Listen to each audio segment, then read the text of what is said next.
जवळजवळ 1.5 वर्षांनी इथे आलो आहे. आता 1.5 वर्षापूर्वी मला असं आठवतं आहे, हरियाणा निवडणूक झाली होती आणि त्यानंतर मी इथे आलो होतो. आजचा विषय जो आहे माध्यमं आणि सद्य परिस्थिती, मला असं वाटतं की माध्यमं आणि सद्य परिस्थिती हा जो विषय आहे तो जरा उलट्या पद्धतीने मी घेतो.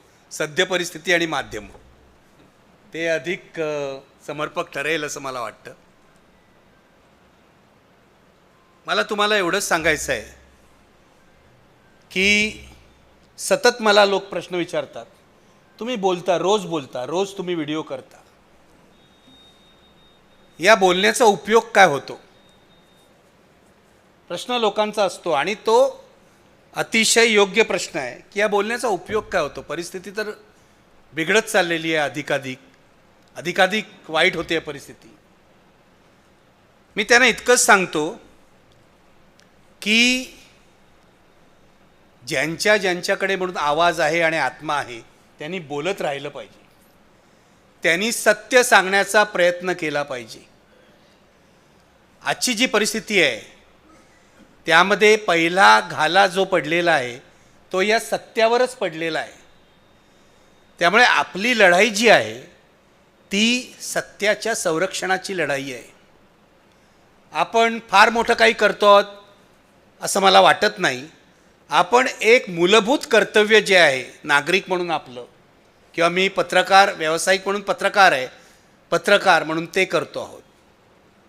आपणही बोलणं बंद केलं तर ही जी परिस्थिती आहे, जी 10-20% बरी परिस्थिती उरलेली आहे, तीही उरणार नाही हे लक्षात घ्या. आशा संपून जाईल. म्हणून ही जर आशा जिवंत ठेवायची असेल, मला माहिती आहे या देशातली लोकशाही अर्धमेली झालेली आहे. टाईम मॅगझिनने अलीकडेच जो लेख लिहिलेला आहे त्याच्यामध्ये असं म्हटलेलं आहे की भारतीय लोकशाहीचं अंधारयुग सुरू आहे. मला प्रश्न हा पडतो नेहमी की टाईम मॅगझिनला कळतं आहे भारतीय लोकशाहीचं अंधारयुग सुरू आहे, तिथे न्यूयॉर्क टाइम्सला कळतं आहे भारतात काय चाललेलं आहे, BBC ला कळतं आहे भारतात काय चाललं आहे. गंमत म्हणजे आमच्या भारतीय माध्यमांना कळत नाही आहे. ही सगळ्यात दुर्दैवाची परिस्थिती आहे. मी लक्षात घ्या, 10 वर्ष म्हणजे 2014 ते आजपर्यंत 11 वर्ष, खरं तर 11 वर्ष आपण बघतोय. म्हणजे मी तुम्हाला खरंच सांगतो, पत्रकार म्हणून किंवा नागरिक म्हणून सुद्धा 2014 पूर्वीचं या देशातलं जे सरकार होतं ते आमच्या अपेक्षांप्रमाणे सरकार आहे असं मला कधीच वाटलं नव्हतं.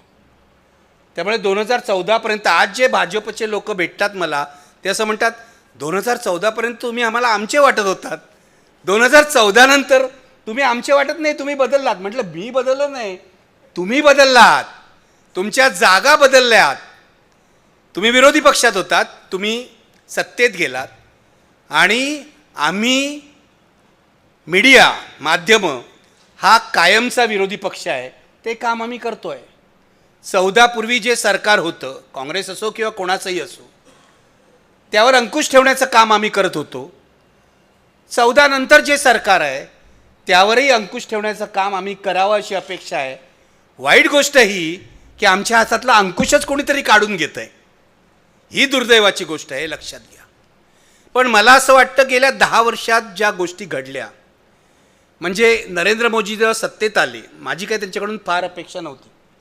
माझी एवढीच अपेक्षा होती की जरी भारतीय जनता पक्ष हा माझ्या विचारांचा पक्ष नसला, मी ज्या विचारांवर विश्वास ठेवतो, माझी ज्या विचारांवर श्रद्धा आहे, जो माझा गांधी आंबेडकरांचा मार्ग आहे, तो मानणारं हे सरकार नाही आहे, हे मला मान्य आहे.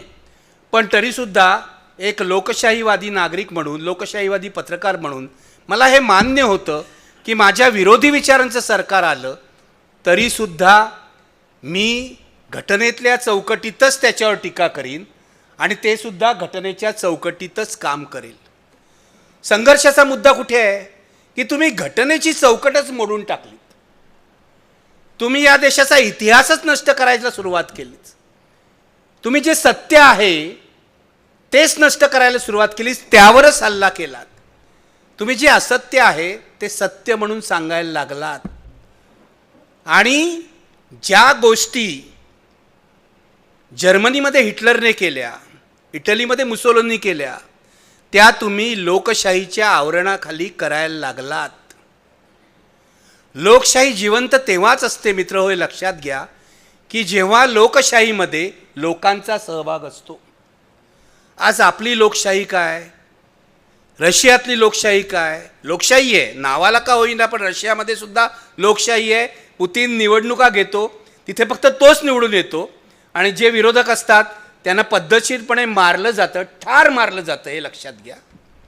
अजून आपण त्या स्टेजला पोचलो नाही आहे. आपण जर बोलायचं बंद केलं तर ती पायरीसुद्धा येईल, हे लक्षात घ्या. आपण का बोलतो, आपल्याला बोलायची का गरज आहे? रशिया होऊ नये म्हणून भारताचा, किंवा भारताचा तुर्कस्तान होऊ नये म्हणून आपल्याला बोललं पाहिजे, आपल्याला विरोध केला पाहिजे. अगदी आपण 1% असू, 2% असू, 10% असू, विरोध केला पाहिजे. हा विरोध अत्यंत महत्त्वाचा आहे. जेव्हा नेहरूंच्या काळामध्ये नेहरूंची थोरवी त्या मी सांगायला पाहिजे असं नाही, पण नेहरूंच्या काळामध्ये नेहरूंची लोकप्रियता शिगेला पोचलेली असताना संसदेमध्ये नेहरूंचे दोष दाखवणारी 2 माणसं होती. एक डॉक्टर राम मनोहर लोहिया आणि दुसरे नाथ पै. दाखवत होते दोष, दाखवत होते. बोलणारे लोक होते, HV कामत होते, बोलत होते.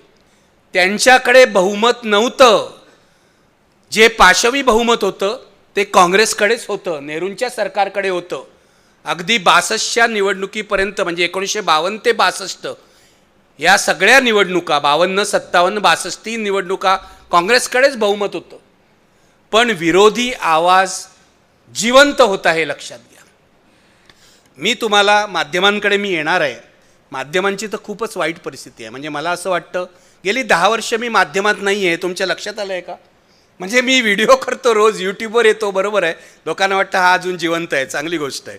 मी लोकांना सांगतो जोपर्यंत माझे व्हिडिओ येतात ना तोपर्यंत मी ठीक आहे असं समजा. पण माझ्या असं लक्षात येतं आहे, कधीतरी मला हायसं वाटतं की 2014 नंतर, तुम्हाला माहिती आहे पूर्वी मी माझ्या भाषणातही सांगितलं आहे की 2014 नंतर मोदी सत्तेवर आले आणि आम्ही मेनस्ट्रीम पत्रकारितेतून बाहेर गेलो. आम्ही म्हणजे अनेक लोक, सिद्धार्थ वरदराजन गेले, हिंदूचे संपादक होते, अनेक लोक देशामध्ये. पहिल्यांदा मोदींनी जो बळी घेतला तो आमच्या नेटवर्कचा घेतला. IBN लोकमत हे आमचं चॅनल होतं, पण TV 18 CNBC TV 18 हे आमचं नेटवर्क होतं आणि देशातलं सगळ्यात प्रभावी नेटवर्क होतं, हे लक्षात घ्या. सगळ्यात प्रभावी नेटवर्क होतं.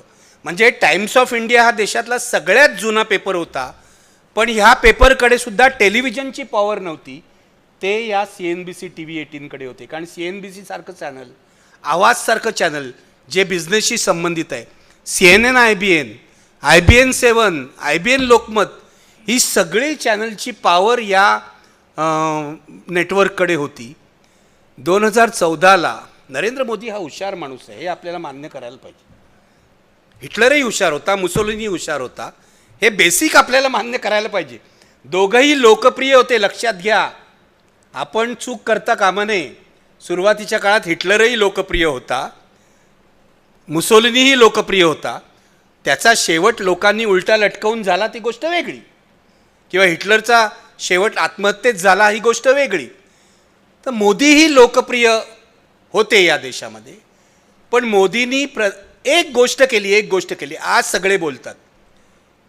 मोदींनी एक अत्यंत महत्त्वाची गोष्ट केली की हे जे देशातलं सगळ्यात प्रभावी टेलिव्हिजन नेटवर्क आहे ते त्यांनी आपल्या मित्राला विकत घ्यायला लावलं. आमचे चेअरमन होते राघव बेहल. 3000 कोटी रुपये कर्ज होतं. हे कर्ज अंबानींनी टेक ओव्हर केलं. त्याबरोबर काही शेअर्स टेक ओव्हर केले. जेव्हा अंबानीकडे शेअर्स गेले तेव्हा आमच्या मनात निवडणुकीआधी, मार्च 2014ला मला वाटतं निवडणुका झाल्या, त्याआधी आमच्या मनात शंकेची पाल चुकचुकली होती. जर अंबानींनी काही शेअर्स घेतलेले आहेत तर तो काही शेअर्सवर तर गप्प बसणार नाही, तो कधीतरी मेजॉरिटी शेअर होल्डर होणार. सगळा तो ताबा घेणार या चॅनलचा. आणि निवडणुकीनंतर हेच झालं. इकडे नरेंद्र मोदींनी निवडणूक जिंकली आणि तिकडे अंबानींनी नेटवर्क 18 हे अख्खा चॅनलचा ग्रुप हा त्यांनी हस्तगत केला. हे लक्षात घ्या पूर्णपणे. म्हणजे ते जे काय कर्ज होतं 3,000 कोटीचं वगैरे मालकाचं कर्ज टेक ओव्हर केलं त्यांनी, मालकाला पैसे दिले. तिकडे विचारांचा काय भाग नसतो ना. जिथे पैसे असतात, पैशाचे व्यवहार चालतात, तिथे तू समाजवादी आहेस, तू कम्युनिस्ट आहेस, तू भांडवलदार आहेस, याचा काही संबंध नसतो. पैसा हाच विचार असतो. तर एक लक्षात घ्या, तेव्हा लोकांनी म्हटलं होतं नाही राघव बेहलना कर्ज होतं, कर्जबाजारी झाले होते, ते कर्ज अंबानीने टेक ओव्हर केलं. नाही, ही एक मोदींची पहिली टेस्ट होती, हे लक्षात घ्या. देशातलं सगळ्यात मोठं नेटवर्क अंबानींनी टेक ओव्हर केलं आणि तिथे हिंदूमध्ये सिद्धार्थ वरदराजांना निवडणुकीआधीच मोदींच्या सभेचा फोटो पहिल्या पानावर छापला नाही म्हणून राजीनामा द्यायला लागला होता. बाहेर हिंदूसारख्या वृत्तपत्रामध्ये राजीनामा द्यावा लागला होता. हे निवडणुकीआधी. इथे तर अख्खच्या अख्खं नेटवर्क टेक ओव्हर केलं. तेव्हा लोक म्हणाले नाही हे नेहमी होणार नाही, असंच आहे वगैरे. एक तर तुम्ही शरण या. मेसेज काय होता नरेंद्र मोदी आणि अंबानी युतीचा? तुम्ही शरण या. शरण नाही आलात तर आम्ही तुम्हाला खिशात टाकू. अर्थसत्तेच्या जोरावर. अर्थसत्ताही तुम्हाला नसेल तर ईडी CBI वगैरे आहे. हा मेसेज होता 2014 साली पहिला. त्यानंतर पुढे काय झालं या देशात बघा. मी येतो हळूहळू. जेव्हा NDTV अडाणींनी टेक ओव्हर केलं, नेटवर्क 18 अंबानींनी टेक ओव्हर केलं, NDTV अडाणींनी टेक ओव्हर केलं. जे आपल्या गैरसोयीचं आहे, NDTV उभा राहत होता. NDTV प्रणव रायच्या काळामध्ये त्याला काहीतरी एक विचारांचं अधिष्ठान होतं, तत्वांचं अधिष्ठान होतं. आपल्याला पटणारं असेल नसेल पण होतं ते अधिष्ठान.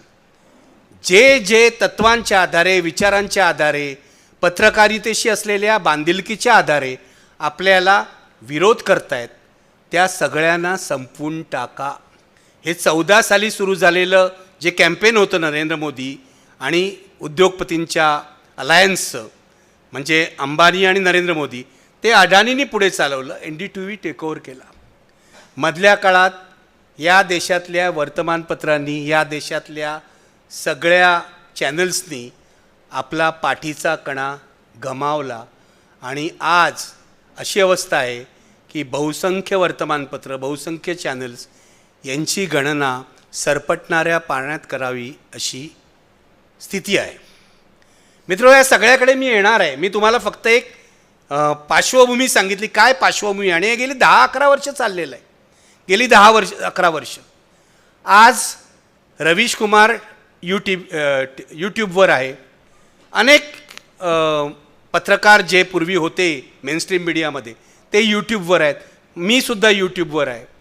यूट्यूबवर आमचे व्हिडिओ का बघितले जात आहेत? का बघितले जात आहेत?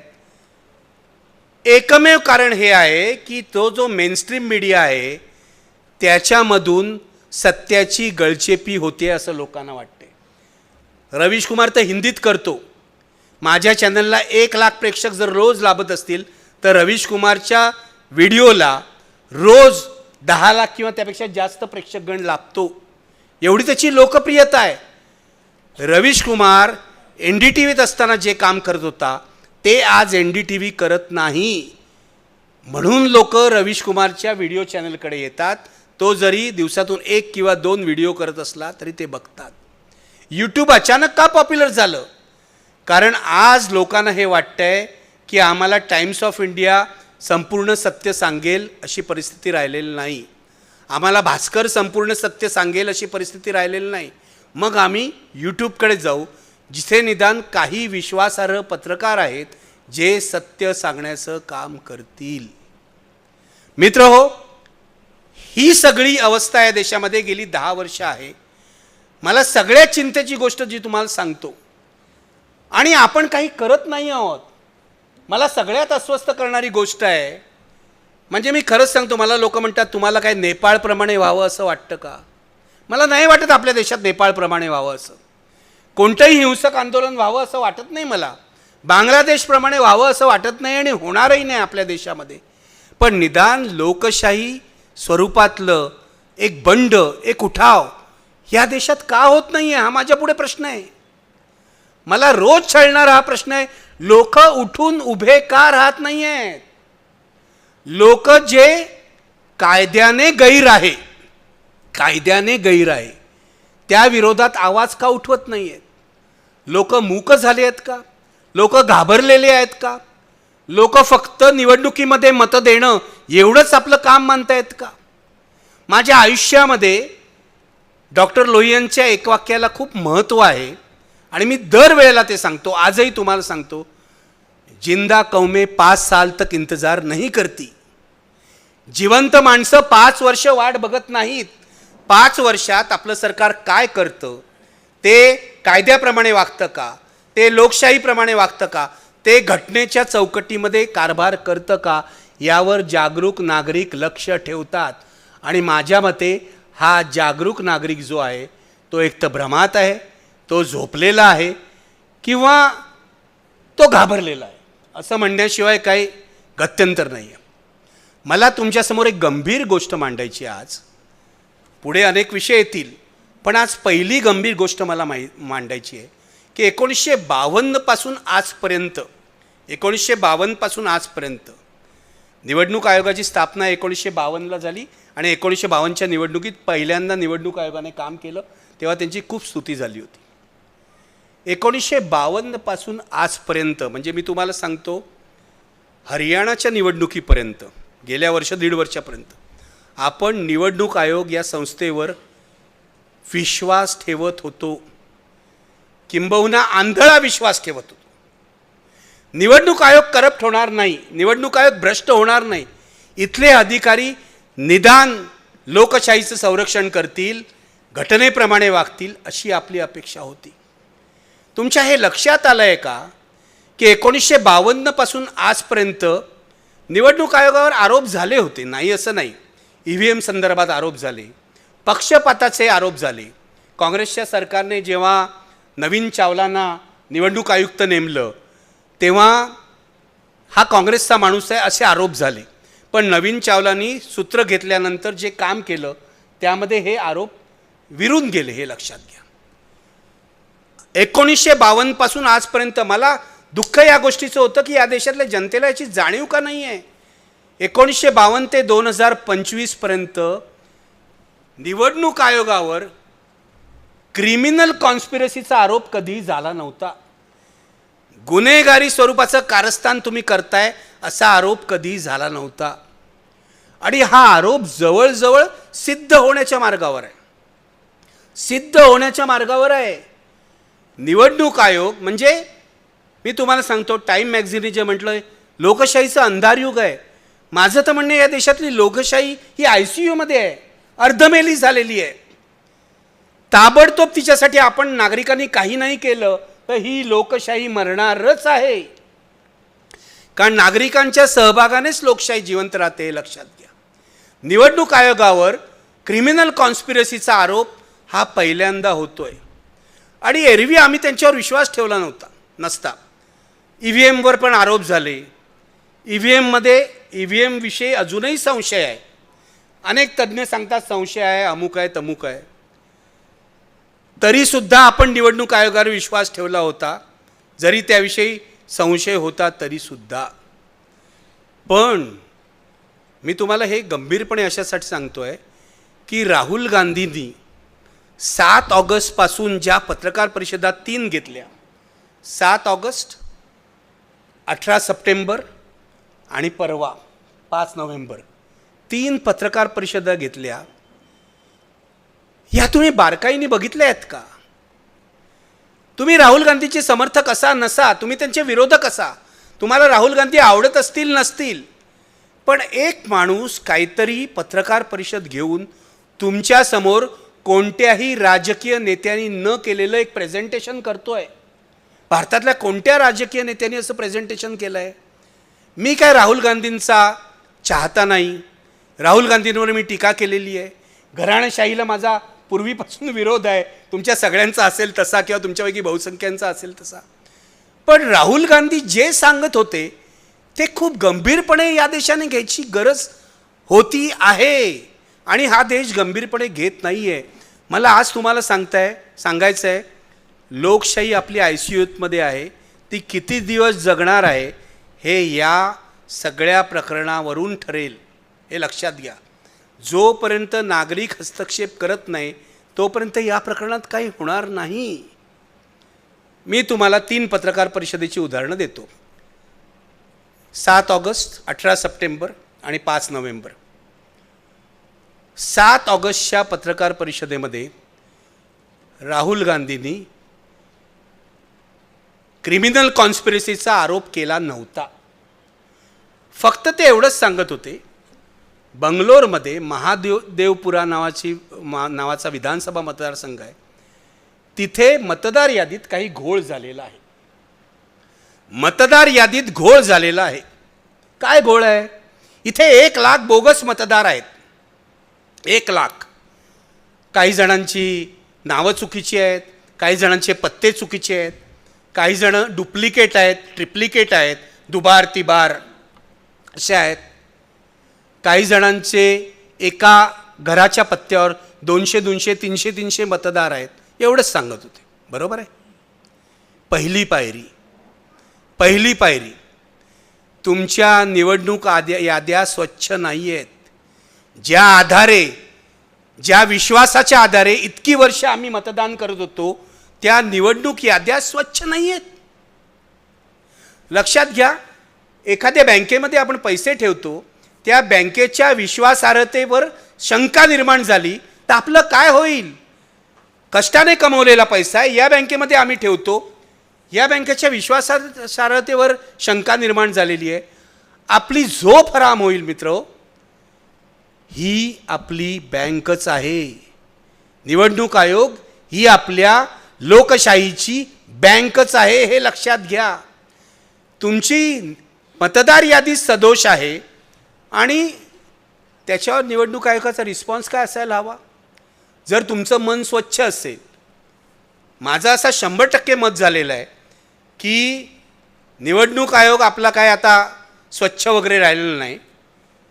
घटनात्मक पदं वगैरे ती असली तरीसुद्धा ती कलंकित झालेली आहे, असं माझं मत झालेलं आहे. हे मत आत्तापर्यंत मी स्वतःला समजावत होतो की असं नाही आहे, काहीतरी थोडं शिल्लक असेल. पण आता निवडणूक आयोग हा सत्ताधाऱ्यांचा गुलाम झालेला आहे असं माझं मत आहे. याचं कारण तुम्ही जेव्हा मतदार यादी सदोष आहे असं म्हणता तेव्हा निवडणूक आयोगाचा प्रतिसाद काय पाहिजे? ठीक आहे बाबा, आम्ही मतदार यादी शुद्ध करतो, त्याच्यातले दोष दुरुस्त करतो. देशमुख सर कलेक्टर वगैरे राहिलेले आहेत, सरकारी सेवेत त्यांनी काम केलेलं आहे, त्यांना तुम्ही विचारू शकता. हा रिस्पॉन्स असायला हवा. तो काही रिस्पॉन्स नव्हता. हे सांगतायत राहुल गांधींना, तुम्ही शपथपत्र द्या, तुम्ही ॲफिडेव्हिट करा. बघा, मला आश्चर्य या गोष्टीचं वाटतं. हिंमत बघा. तुम्ही घटनात्मक पदावर बसलात म्हणजे तुम्ही वाटेल तसे वागू शकत नाही ना, बेगुमानपणे वागू शकत नाही. बोलणारा माणूस कोण आहे? बोलणारा माणूस किरकोळ नाही आहे. बोलणारा माणूस या देशातला राहुल गांधी आहेत विसरा, विरोधी पक्ष नेता आहे. लोकशाहीमध्ये, आपल्या लोकशाहीमध्ये विरोधी पक्ष नेत्याला प्रतिष्ठा ही पंतप्रधानांना एवढीच आहे. त्याला सुविधाही पंतप्रधानांच्याच मिळतात, हे लक्षात घ्या. त्याचं काम जरी वेगळं असलं तर. तेव्हा विरोधी पक्ष नेता जर आरोप करतो आहे तर ते गांभीर्याने घेण्याऐवजी घटनात्मक पदावरचा माणूस जर म्हणतो आहे की आम्हाला याबाबत काहीच बोलायचं नाही, आणि नंतर खूप दिवसांनी, माझ्या मते जवळजवळ 10-12 दिवसांनी 17 ऑगस्टला त्यांनी पत्रकार परिषद घेतली आणि काहीही सांगितलं, आम्ही फुटेज का देत नाही वगैरे. खरं तर लक्षात घ्या, CCTV फुटेज स्टोअर करण्याचा नियम जुना होता, आत्ता तो बदलण्यात आला आहे. आत्ता निवडणूक आयोगाने घाईघाईत तो बदललेला आहे. माझा मुद्दा असा आहे, हरियाणाच्या निवडणुकीनंतरच हा नियम का बदलला गेला? का त्याच्या आधी गेला? आत्ताच का बदलला? 45 दिवसच ठेवायचं, कारण 45 दिवसात तुम्ही जाऊ शकता कोर्टामध्ये म्हणून. हा नियम का बदलला? तुम्ही म्हणता नाही नाही प्रायव्हसी धोक्यात आली, महिलांची प्रायव्हसी धोक्यात येईल. अरे त्या महिलांचे फोटो दाखवताना तुम्ही मतदान करताना प्रायव्हसी काय आहे त्याच्यामध्ये? काय आहे प्रायव्हसी? सिक्रेसी कशाबद्दल आहे? तुम्ही दिलेल्या मताबद्दल आहे.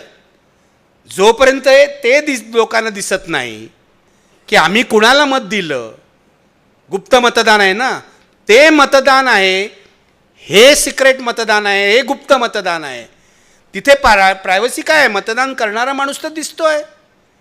त्यामुळे वाटेल ती उत्तरं त्यांनी दिली. मी हे अशासाठी सांगतोय तुम्हाला, ही पहिली पत्रकार परिषद. खूप सविस्तर बोलू शकतो पण आपल्याकडे एवढा वेळ नाही. दुसरी पत्रकार परिषद बघा. पहिल्या पत्रकार परिषदेत राहुल गांधींनी दोष दाखवले या सगळ्या यादीतले 1,00,000 मतं बोगस.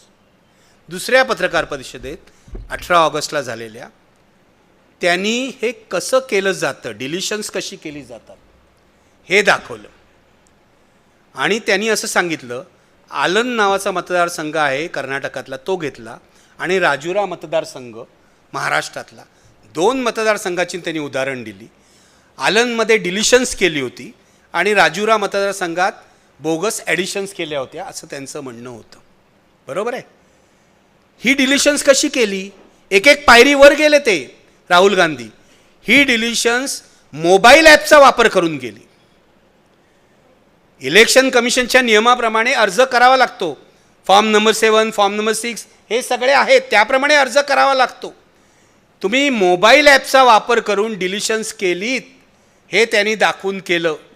आता ह्याचा तपास झाला पाहिजे. कर्नाटक SIT करते, त्यामध्ये काही लोकांना त्यांनी अटक केलेली आहे, कोर्टामध्ये केस चालू आहे. मीडिया या बातम्या देत नाही आहे, हे लक्षात घ्या. मी मीडियाच्या रोलकडे येणार आहे याच्यामध्ये. तर दुसरी प्रेस कॉन्फरन्स ही डिलिशन्स कशी सेंट्रलाइज कारस्थानाने केली हे दाखवणारी होती, हे लक्षात घ्या. आणि तिसरी पत्रकार परिषद परवा त्यांनी उघडपणे दाखवलं की कशा प्रकारे हरियाणाची निवडणूक ही चोरली गेली. आणि मी तुम्हाला सांगतो, राहुल गांधी पुढे काय करणार मला माहीत नाही. माझा काय त्यांचा निकटचा संपर्क किंवा ते काय माझे निकटवर्तीय वगैरे नाहीत. पण ह्याही पुढे जाऊन तुम्हाला सांगतो, महाराष्ट्रातली निवडणूकसुद्धा 100% चोरली गेलेली आहे. 100% चोरली गेलेली आहे. मी पत्रकार म्हणून तुम्हाला सांगतो, जेव्हा निवडणूक निकाल लागला तेव्हा आमच्या मनात प्रश्न होता, अरे चमत्कार झाला काय की घोटाळा झाला? तर दुसरी गोष्ट बरोबर आहे, घोटाळाच झालेला आहे या निवडणुकीमध्ये. 5 महिन्यात तुम्ही 40 लाखावर मतदार ॲड करता. 5 महिन्यात 40 लाखावर मतदार. त्यानंतर शेवटच्या तासामध्ये 76 लाखाहून अधिक मतदार होतं. याची समाधानकारक उत्तरं निवडणूक आयोगाने दिलेली नाहीत. इथला निवडणूक आयोग केंद्राकडे बोट दाखवतो, केंद्रीय निवडणूक आयोग काहीच बोलत नाही. त्यांनी ही पॉलिसी घेतलेली आहे, कोणत्याच आरोपाला उत्तर द्यायचं नाही. परवासुद्धा 5 नोव्हेंबरच्या पत्रकार परिषदेनंतर तुम्ही बघितलं, मी काय पुन्हा हे सगळं रिपीट करण्याची गरज नाही. ब्राझिलियन मॉडेलचा 20 वेळा फोटो होता. त्यांची उत्तरं काय? आणि यांच्याबरोबर असलेल्या गोदी मीडियाची उत्तर, ती ब्राझिलियन मॉडेल 22 वेळा असली तरी ती काय मतदान करू शकत नाही ना 22 वेळा. मला इतका म्हणजे वाचूनच इतका संताप येतो. अरे तुम्हाला कॉमन सेन्स नावाची काही गोष्ट आहे की नाही? 22 वेळा एका ब्राझिलियन मॉडेलचे फोटो जर तुमच्या मतदार यादीमध्ये येतात तर याचा अर्थ त्या मॉडेलनी किंवा त्याच्या नावानी एकदा मतदान 2दा मतदान करायची नाही आहे. त्या नावावर कोणीतरी 22 वेळा मतदान करू शकतं, हे लक्षात घ्या. ती मतदान करायला इकडे येणारच नाही, ती ब्राझिलियन मॉडेल आहे. पण तिच्या नावावर कोणीतरी मतदान करू शकतं. एका बाईचा फोटो हरजित सिंग हा जर 200हून अधिक वेळा त्या मतदार यादीमध्ये आहे तर तिच्या नावावर कोणीतरी मतदान केलेलं आहे. महाराष्ट्रात जे 40 लाख मतदार ॲड झाले 5 महिन्यात, निवडणूक आयोगाने आजपर्यंत आम्हाला सांगितलं ते कसे ॲड झाले. मी तुम्हाला फक्त एक उदाहरण देतो. तू वाचनात आहे की नाही मला माहीत नाही. न्यूज लॉन्ड्री नावाची एक अतिशय चांगली अशी वेबसाईट, वेब पोर्टल आहे ते न्यूज लॉन्ड्री. तुम्ही किती लोक बघता मला माहीत नाही, पण खूप चांगले पत्रकार तिथे काम करतात. या न्यूज लॉन्ड्रीने देवेंद्र फडणवीस यांच्या पश्चिम नागपूर मतदारसंघावर एक बातमी केली. तिथे जाऊन तिथेही मतदार वाढले. किती मतदार वाढले? दर दिवसाला 162 मतदार वाढले. बघा, 162 मतदार म्हणजे लाईन तर लागायला पाहिजे ना. आम्हाला घ्या मतदार यादीमध्ये, आमची नावं नोंदवा. तिथे जाऊन BLO, कळलं का, BLO हा सरकारी माणूस आहे, बरोबर आहे sir. BLO block level officer. त्या BLOनं जाऊन या रिपोर्टरने विचारलं, एवढे मतदार वाढले, BLOची जबाबदारी आहे की आपला प्रतिनिधी पाठवून किंवा तो स्वतः जाऊन त्यांनी व्हेरीफाय करायला पाहिजे, तुम्ही व्हेरीफाय केलं का. ते म्हणाले नाही, वरतून आम्हाला ऑर्डर आल्या म्हणून आम्ही हे मतदार ॲड करून घेतले. बघा काय चाललं आहे या देशामध्ये. दिवसा ढवळ्या फ्रॉड चाललेला आहे. म्हणजे जमिनी वगैरे खाल्ल्या जातात तिकडे तर मी येतच नाही अजून, ते तर सोडूनच द्या. उघड जमीन मी आता रोज बघतो, माझं घर कोणी खाल्लेलं नाही ना. नाही गंभीर आहे हो, लक्षात घ्या. एक दिवस आपल्या घरावर सुद्धा. मला सांगा काय बोटॅनिकल सर्वे ऑफ इंडिया, बरोबर आहे. अरे थोडासा विषयांतर आहे पण तरी गंमत आहे का. बोटॅनिकल सर्वे ऑफ इंडिया नावाचं सरकारी खातं आहे. हे केंद्र सरकारच्या अखत्यारीत आहे. परवा जो घोळ झाला ना पुण्यातला कुप्रसिद्ध काय जे म्हणा, 40 एकर जमिनीचा कोरेगाव पार्कमधल्या, ही जमीन 1973 पासून बोटॅनिकल सर्वे ऑफ इंडिया या सरकारी खात्याच्या ताब्यात आहे. हे केंद्र सरकारचं खातं आहे. 1973 साली महाराष्ट्र सरकारने त्यांच्याशी 15 वर्षाचा करार केला, म्हणजे 1988 पर्यंत भाडे तत्वानी त्याला दिली. तिथे बोटॅनिकल गार्डन आहे. एका रिपोर्टरने तिथे जाऊन बघितलं, बोटॅनिकल गार्डन आहे. 1988 साली महाराष्ट्र सरकारने या केंद्र सरकारच्या संस्थेची 50 वर्षाचा करार केला. 50 वर्षाचा म्हणजे तो 2038 पर्यंत लागू आहे. तेव्हा केंद्र सरकारच्या खात्याच्या ताब्यात असलेली बोटॅनिकल सर्वे ऑफ इंडियाच्या ही जमीन कोणीतरी विकतं, कोणीतरी विकत घेतं, कोणीतरी पॉवर ऑफ अटर्नी करतं आणि पॉवर ऑफ अटर्नी करणारे देशाबाहेर पळून जातात. गंमतच चाललेली आहे देशामध्ये. म्हणजे मी तुम्हाला का सांगतोय, केवळ निवडणूक आयोग असं नाही, आपल्या आजूबाजूला असे लोक आहेत. अरे उद्या आमच्या घराची पॉवर ऑफ अटर्नी कोणीतरी करेल ना, आणि उद्यापासून आम्हाला सांगतील तुमचं घर तुमच्याकडे नाही, ते अमुक माणसाने 200 कोटीला किंवा 100 कोटीला का 10 कोटीला विकत घेतलेलं आहे. ही फसवणुकीची पातळी आहे. तर तुम्हाला जर वाटत असेल हे निवडणूक आयोगाबाबत होतं आहे, हे कुठच्या तरी जमिनीबाबत होतं आहे 40 एकर, हे आपल्याबाबत होणार नाही, तर असं नाही. एक दिवस असा येईल आपल्या घरावरही हे हक्क सांगतील आणि आपल्या बँकेतले पैसे सुद्धा काढले जातील. हे लक्षात घ्या. फसवणुकीची पातळी वाढत जाऊन काय होणार आहे. मुद्दा माझा असा आहे की राहुल गांधींनी परवा 3ऱ्या पत्रकार परिषदेमध्ये दाखवून दिलं की कशा प्रकारे हरियाणाची निवडणूक पळवली गेली. 22,000 मतांचा फरक होता.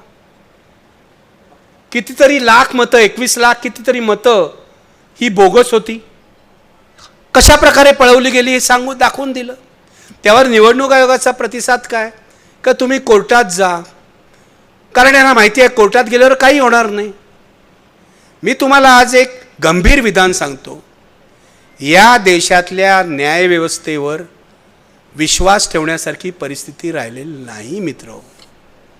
अपवादात्मक विश्वास ठेवा. अभय ओकांसारखा एखादा न्यायमूर्ती जो सत्य बोलतो, हेमंत गोखलेसारखा एखादा न्यायमूर्ती जो सत्य बोलतो. पण या देशातली अर्ध्याहून अधिक न्यायव्यवस्था ही सत्ताधाऱ्यांच्या मुठीमध्ये गेलेली आहे. आणि गेल्या 10 वर्षात जे न्यायमूर्ती इथे नेमण्यात आलेले आहेत, यापैकी अनेक न्यायमूर्ती हे हिंदुत्ववादी विचारांनी पछाडलेले आहेत. त्यांच्याकडून तुम्ही न्यायाची अपेक्षा करू नका. जसे निवडणूक आयोगाचे आयुक्त हे पूर्वी अमित शहांकडे अधिकारी होते, हे जे ज्ञानेंद्र कुमार पांडे जे आहेत ते अमित शहांकडे अधिकारी होते. अमित शहांची सेवा त्यांनी केलेली आहे, तीच त्यांनी निवडणूक आयोगात येऊन चालू ठेवलेली आहे, लक्षात घ्या. मगाशी बोलता देशमुख सर म्हणाले की शेषन जे आहे TN शेषन, ते आधी राजीव गांधींच्या काळामध्ये राजीव गांधींचे अधिकारी होते, म्हणजे त्यांच्याशी त्यांचं चांगलं जुळलं होतं. पण आयुक्त झाल्यावर ते आपल्या अधिकारानुसार वागले, कायद्याने वागले, लक्षात घ्या. तसं नाही झालेलं आहे आता. आज लोकशाहीची गंभीर अवस्था अशासाठी आहे की तुम्ही जरी आरोप केलात तरी त्या आरोपाची दाद कुठे मागणार आहात मला सांगा. साधी गोष्ट आहे, आज मी मीडियावर बोलणार आहे. यामध्ये मीडियाचा रोल काय आहे? अरे जे काम तुम्ही करायला पाहिजे, वोटर्स लिस्ट दूषित आहेत, मतदार याद्या नीट नाही आहेत, त्यामध्ये अनेक बोगस नावं आहेत, हे पत्रकारांनी शोधून काढायला पाहिजे. ते तर संपलंच, ते राहुल गांधी करतायत, त्याचा फॉलोअप पण तुम्ही घेत नाही. उलट मीडिया काय बोलायला लागतं, ही बाई खोटी, हा माणूस खोटा. झालंय की नाही बघा ना तुम्ही. तुम्हीच मीडियावाले एक्झिट पोलमध्ये दाखवत होता काँग्रेस जिंकणार हरियाणामध्ये. त्याचं काय झालं तुम्ही बघितलं. राहुल गांधी, जे माझं म्हणणं आहे राहुल गांधींचे आरोप खरे की खोटे पुढची गोष्ट, निदान ते तपासून तर बघा. जो आपल्या लोकशाहीतल्या निवडणूक आयोगावर क्रिमिनल कॉन्स्पिरसीचा आरोप करतोय जो माणूस, जो विरोधी पक्ष नेता आहे, तो आरोप तुम्हाला तपासायला नको आणि मीडियाने त्याला साथ द्यायला नको. 4 स्तंभ आहे मानता ना तुम्ही लोकशाहीचे. एक शासन संस्था आहे, एक न्याय संस्था आहे, एक लेजिस्लेचर आहे, विधिमंडळ किंवा संसद आहे, आणि एक मीडिया आहे. काय झालंय? 4 स्तंभ आहेत कुठे? शासन संस्था लोकशाही वाचवते तसं आपण म्हणू शकत नाही. विधिमंडळांचं काय चाललंय बघा. विधिमंडळ आणि संसदेमध्ये बहुसंख्य लोकप्रतिनिधी हे लोकशाहीची कदरसुद्धा करतायत असं म्हणता येत नाही. न्यायसंस्थेत काय चाललंय बघा. म्हणजे एकच उदाहरण पुरेसं आहे, एकच उदाहरण. उमर खालिदला 5 वर्ष तुम्ही कोणताही आरोप नसताना, कोणताही पुरावा नसताना, केवळ मुसलमान म्हणून, हा आरोप आहे माझा, केवळ मुसलमान म्हणून त्याला तुरुंगात डांबलेलं आहे. आणि उमर खालिद तर दिल्लीमध्ये राहिला.